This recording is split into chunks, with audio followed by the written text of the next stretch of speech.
Selamat datang di channel Rumah Cerita. Kisah pemuda kaya yang sederhana episode 33. Apa kabar para sahabat? Admin mengucapkan terima kasih kepada para sahabat yang telah mendengarkan kisah ini. Dan seperti biasa admin juga berharap semoga para sahabat senantiasa sehat dan dilimpahkan rezekinya. Baik, kita kembali ke cerita. Pada episode 32 diceritakan, Andi yang siang itu tengah diperintah Ibu Mila untuk menyortir dokumen di ruang ekspor-impor. Pada saat itulah Linda, teman kuliahnya, terdahulu berlalu di samping Andi. Pada saat itulah Andi menyapa Linda, "Siang Lin. Apa kabar Lin?" Kemudian Andi terlihat berdiri. "Lin, nanti makan siang bareng ya," kata Andi. Beberapa karyawan yang tidak mengetahui kalau Linda sebenarnya teman kuliah Andi, mereka merasa sangat aneh ketika seorang karyawan level bawah, seorang cleaning service, memanggil seorang staf dengan begitu akrabnya. Sementara Linda pun terlihat begitu santai dan menjawab, "Iya An. Ntar kamu samperin aku ya." Itulah keakraban dua orang sahabat yang membuat beberapa orang di ruangan itu cemburu. Bahkan Bu Mila pun tidak tahu kalau Andi dan Linda ternyata mengenal. Bukan sekedar atasan dan bawahan. Waktu telah menunjukkan pukul 11:30. Andi dan Roni masih terlihat sibuk dengan menyortir dokumen. Pada saat mereka tengah sibuk bekerja, tiba-tiba Pak Zainal memanggil Roni. "Mas, tolong buatkan saya kopi ya Mas," kata Pak Zainal. Tanpa menunggu perintah lebih lanjut, Roni segera meninggalkan kesibukannya dan berlalu untuk membuatkan kopi untuk Pak Zainal. Sementara Andi yang kini tinggal sendirian mengerjakan pekerjaannya. Andi terlihat hampir menyelesaikan pekerjaannya, ketika tiba-tiba HP-nya berdering. Andi kini terlihat mengangkat HP-nya dan terdengar suara di seberang sana. "Siang An, kamu kemana saja sih, kok gak pernah kelihatan?" Ternyata itu adalah suara Nancy, manajer umum di perusahaan terdahulu. Belum sempat Andi membalas ucapan Nancy, kini terdengar lagi ucapan dari Nancy. "An, besok malam kamu datang ya ke ulang tahunku jam 7, ingat ya. Ini alamat rumahku," kata Nancy sambil menyebutkan alamat rumahnya. Tumben-tumbenan ya cleaning service diundang langsung di acara ulang tahun manajer umum. Andi terlihat hanya menjawab, "Iya, besok aku usahakan." Telepon kemudian ditutup. Andi kemudian melanjutkan pekerjaannya. Tepat jam 12 pekerjaan Andi telah selesai. Sedangkan Firman yang telah mengantarkan kopi ke Pak Zainal kini juga telah meninggalkan ruangan tersebut. Andi yang telah selesai dengan pekerjaannya segera menghampiri Linda. "Lin, jadi gak makan siangnya? Jadian, ayo."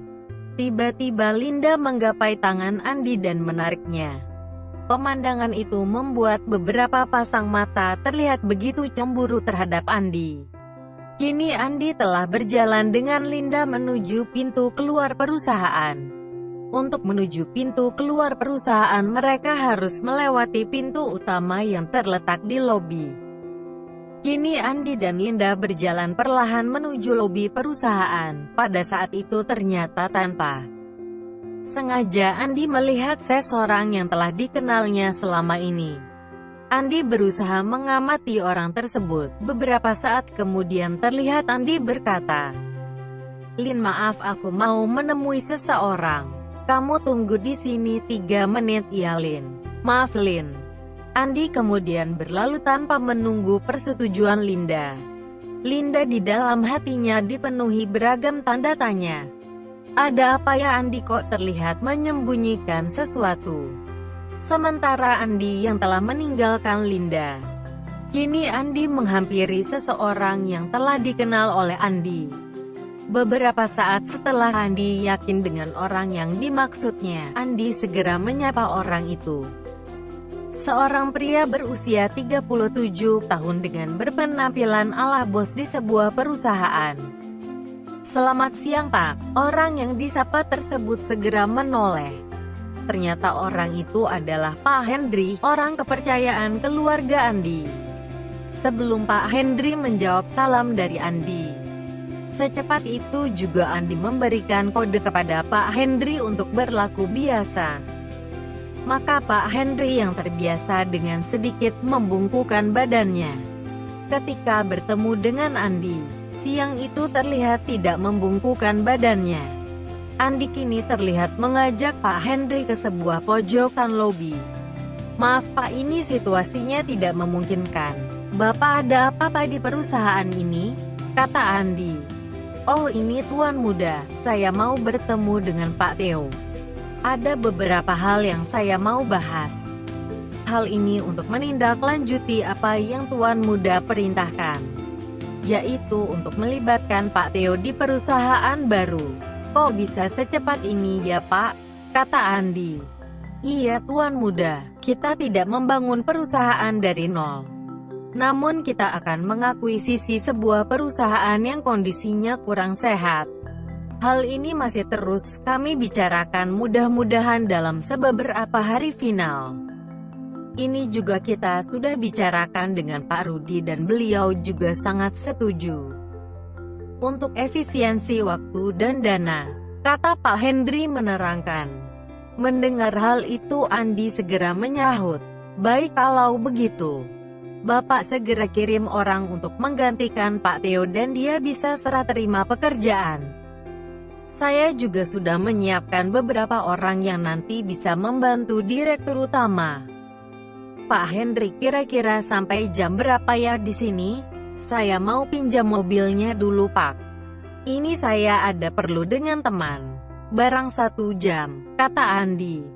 Pak Hendri tersenyum dan berkata, "Sepertinya saya sampai 2 atau 3 jam ke depan Tuan Muda. Silahkan Tuan Muda bawa saja. Kalau perlu apa biar disiapkan 1 mobil buat Tuan Muda di perusahaan ini ya, biar nanti diantar driver," kata Pak Hendri. "Gak usah Pak. Saya ada motor kok buat kemana-mana." "Oke Pak, saya pinjam dulu ya mobilnya." Lalu terlihat Pak Hendri menyerahkan kunci mobil kepada Andi. "Ini Tuan Muda kunci dan surat mobilnya. Saya mau menemui Pak Theo dulu. Mobilnya itu ya." Pak Hendri sambil menunjuk mobil mewah yang berjuluk supercar yang terparkir tepat di depan lobi perusahaan. Andi dan Pak Hendri terlihat mengakhiri pembicaraannya. Pak Hendri menuju ke ruangan Pak Theo sedangkan Andi kini menghampiri Linda. "Kamu bertemu siapaan? Kok sembunyi-sembunyi gitu?" tanya Linda. "Enggak Clint. Ini aku bertemu teman yang sedang ada keperluan di perusahaan ini," kata Andi dengan tenangnya. Kini terlihat Andi menjadi pusat perhatian beberapa orang. Ya, seorang cleaning service berjalan dengan seorang wanita cantik. Andi kemudian menghampiri sebuah mobil mewah. Mobil itu adalah salah satu mobil termewah yang saat itu terparkir di perusahaan. Andi kemudian membuka pintu mobil itu dan mempersilahkan Linda untuk masuk ke mobil mewah tersebut. Linda yang tak tahu apa-apa kini merasa sangat aneh. Ya begitu aneh. Di mana seorang berseragam cleaning service tampak di depan kemudi sebuah mobil mewah. Beberapa pasang mata tak berhenti memandang ketika mobil mewah tersebut berputar dan pelan meninggalkan pelataran perusahaan tersebut. Sementara Linda yang saat itu tengah dipenuhi berbagai pertanyaan tentang Andi. Linda kemudian bertanya, "Ini mobil siapa kok kamu bawa?" "Oh iya Lin, ini mobil orang pusat namanya Pak Hendri.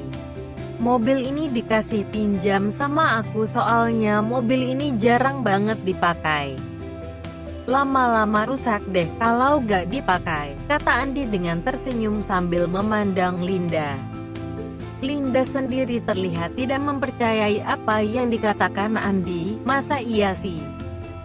Mobil semewah ini dipinjamkan ke seorang cleaning service tanpa sebuah alasan yang pasti. Linda yang tengah disibukkan dengan berbagai macam pikiran tiba-tiba dikejutkan oleh sebuah Pertanyaan dari Andi. Lin, kamu betahkan kerja di perusahaan ini? Linda yang mendapat pertanyaan dari Andi tersebut merasa aneh juga. Ya betahlah, An. Suasananya juga enak dan gaji juga lumayan kok. Justru aku yang harusnya tanya sama kamu, An. Kamu betah gak kerja di perusahaan ini? Kata Linda sambil terus memandang ke depan ke arah jalanan. Kalau aku ya betahlah, Lin. Sama seperti kamu, Lin. Lin, aku mau tanya sama kamu, Lin. Pak Zainal itu menurutmu bagaimana, Lin? Kalau menurutku sih dia orangnya enak dan pintar memimpin. Kalau menurutmu bagaimana, Lin?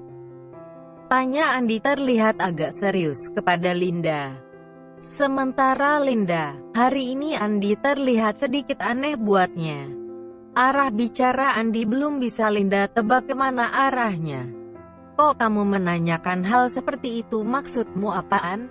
Tanya Linda kepada Andi. Mendapat pertanyaan seperti itu, Andi tersenyum dan kemudian berkata, begini Lin, aku ini kan cleaning service. Aku sering ke beberapa ruangan, terkadang ke ruang karyawan biasa. Terkadang juga ke ruangan bos. Terkadang ada bos yang menanyakan hal seperti barusan Lin. Mungkin menjadi semacam referensi bagi mereka untuk mengambil keputusan ya.